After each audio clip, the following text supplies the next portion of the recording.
Hello everyone and welcome to Age of Empires 2. Today I'm talking about the Alaric Campaign. This is kind of a post-campaign review, I guess, and I just want to talk about my thoughts on the campaign. Now, the Alaric Campaign is where you play as the Goths and you're kind of as a mercenaries for the Romans, but then you end up shifting and trying to claim your own land and own empire. And this is the very first campaign in all of the Age of Empires campaigns if you're talking chronological order in history. It's obviously not the first campaign they made, but it is a campaign that comes first. And what I like about playing these campaigns in order is I get to see a different perspective. At the end of the Alaric campaign, it alludes to the Huns. It talks about the Huns in the dialogue when they have at the end of the games. So it was kind of a different experience than just playing the campaigns as you normally would. And that was the whole point of me doing this. It was to give myself a reason to play the campaigns and so I could have a different experience with the campaigns. Onto the campaign itself, there was 5 different scenarios, which is a bit short, given how most of the campaigns usually have 6 different scenarios. But it did feel a bit repetitive, so it's kind of good that it was a shorter campaign. And now one of the things I do like about Age of Empires is it takes history and they do make creative liberties. And one of the creative liberties that they do tend to make is generally how the events specifically play out. And usually that's for entertainment purposes, so I don't like to talk about the realism and historical accuracy because A, I'm not a historian, B, that's not why I'm playing the game. It's just me to have fun and maybe learn a few little small things. And one of the big key factors in how I measure a game's success or a scenario success specifically is, did it provoke thought? Did it make me want to learn more about this historical figure or anything like that? And honestly, I can quite comfortably say it didn't really make me want to research and investigate more about this historical event or the people involved.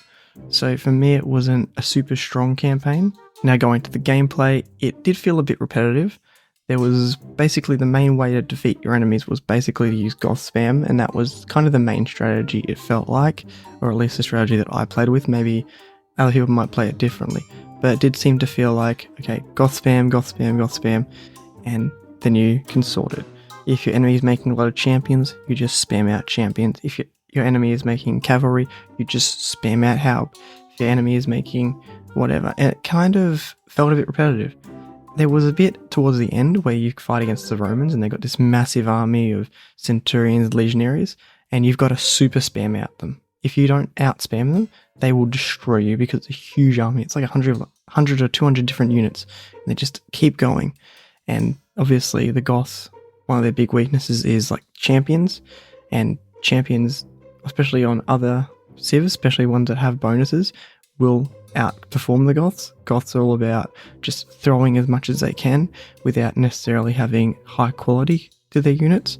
So having legionaries, which better champions, it's very challenging, but once you can outspam them, you're fine, as long as you can outspam them. So honestly, the gameplay was a bit repetitive. There were some interesting little bits in the campaigns, but it wasn't super thought-provoking and it wasn't super interesting to play or learn about as compared to some of the other campaigns. I find the Attila the Hun campaign, which I'm currently playing through and will be finished fairly shortly, that's more thought-provoking and interesting, at least to me. So that one I would probably rank higher than this one.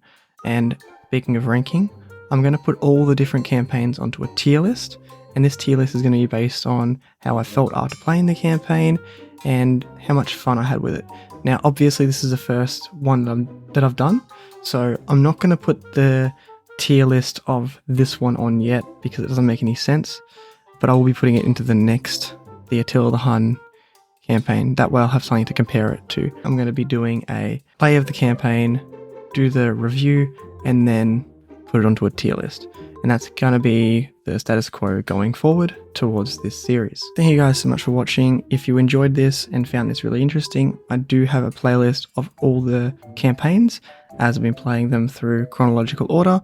And if you're new here and want to see that regularly, don't forget to subscribe and let me know what you guys think. Comment below if you've played this campaign and what you thought of it. And I'll see you in the next video.